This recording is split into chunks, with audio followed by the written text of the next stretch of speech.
揺らぐ輪郭、交差する視線。セザンヌスープ鉢のある生物に見る印象派からモダニズムへの越境。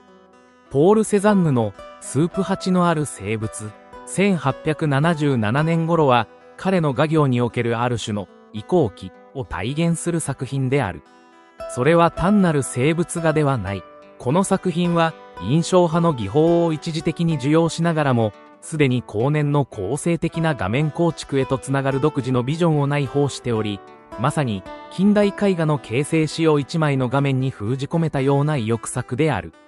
2025年、三菱一号館美術館において開催される展覧会、ルノワール×セザンヌモダンを開いた二人の巨匠にて本作が展示されることは、その文脈的意義においても深い意味を持つ。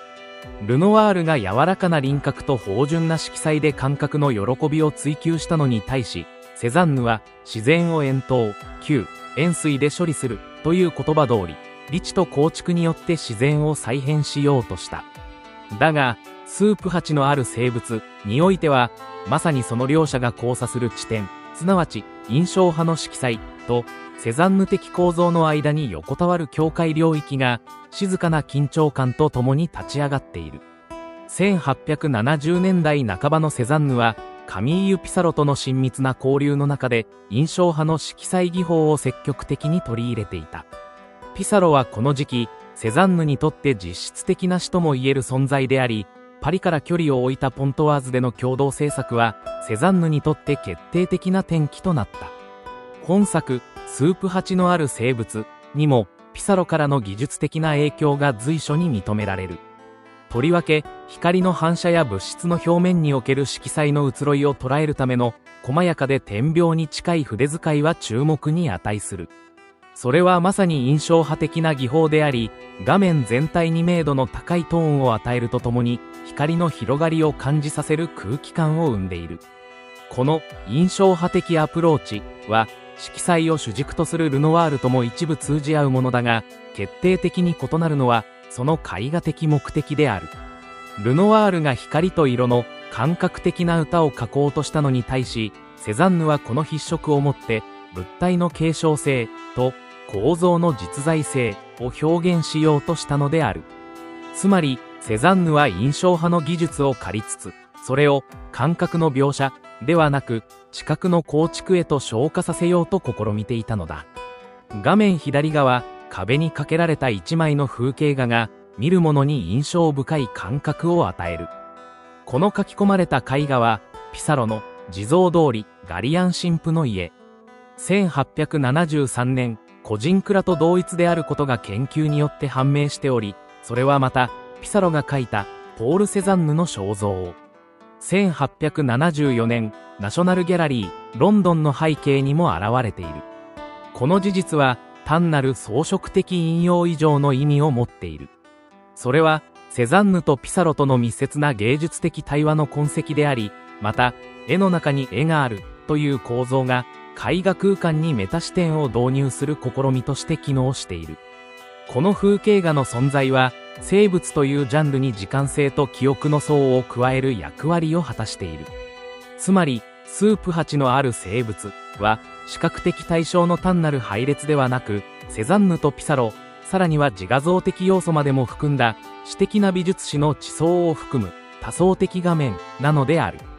画面の主題はテーブルの上に配置されたスープ鉢と果物、ガラス瓶といった典型的な生物のモチーフである。しかしこれらは決して無造作に置かれているわけではない。各オブジェクトは重心、量感、色彩、形態の相互作用のうちに繊細なバランスで組み合わされており、画面には明確な構成意識が通底している。セザンヌの視線はあくまで冷静で物体同士の間に生じる空間的関係を見つめている。スープ鉢の白い陶器、果物の有機的な丸み、瓶の透明感、それらは質感を超えて数学的ともいえる視覚的均衡の中に位置づけられている。ここでは印象派的な光の観察よりも構成主義的な形の構築への意志が強く現れている。このように見ると、スープ鉢のある生物は一見すると穏やかな家庭的な光景を描いているように見えながら、その実、極めて知的な空間設計が施されたセザンヌ流の幾何学的演習なのである。本作にはセザンヌの絵画に共通する視覚的特性、すなわち空間の歪みや複数視点の混在がすでに邦画的に現れている。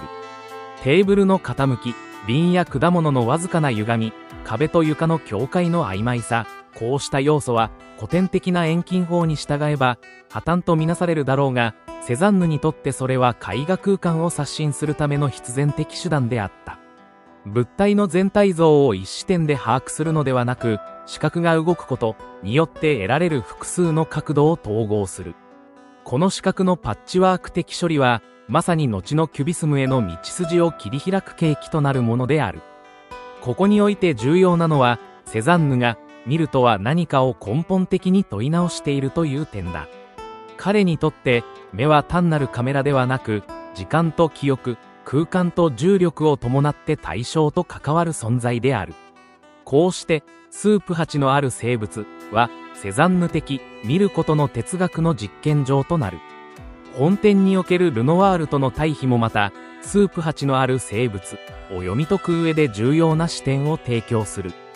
ルノワールは色彩を通して官能と生命の喜びを画面に満たす画家であり、その生物画はまるで花や果物たちが画面を踊るかのように生き生きとしたリズムを帯びている。それに対しセザンヌは同じモチーフを取りながらも感情を抑えた知性的な距離を保ち、形と色、構造の関係性を冷静に探求する。だが、それは決して無機的であることを意味しない。むしろ、スープ鉢のある生物には画家の内なる感動が静かに沈潜しており、それが構築的な画面の仮想でかすかに震えている。スープ鉢のある生物は絵画史の中に一つの通過点として位置づけられるべき作品である。そこには印象派の手法を借りながらもそれを超えようとする強い構築的意志が宿っている。セザンヌはこの作品を通じて見ることと書くことの間に生まれる齟齬を意識的に引き受け、それを画面上で処理しようとする新たな知覚の試みを提示した。本作における柔らかな色彩と細やかな筆色は決して単なる技法ではない。それは絵画における真実とは何かを問う画家自身の切実な問いの表れなのである。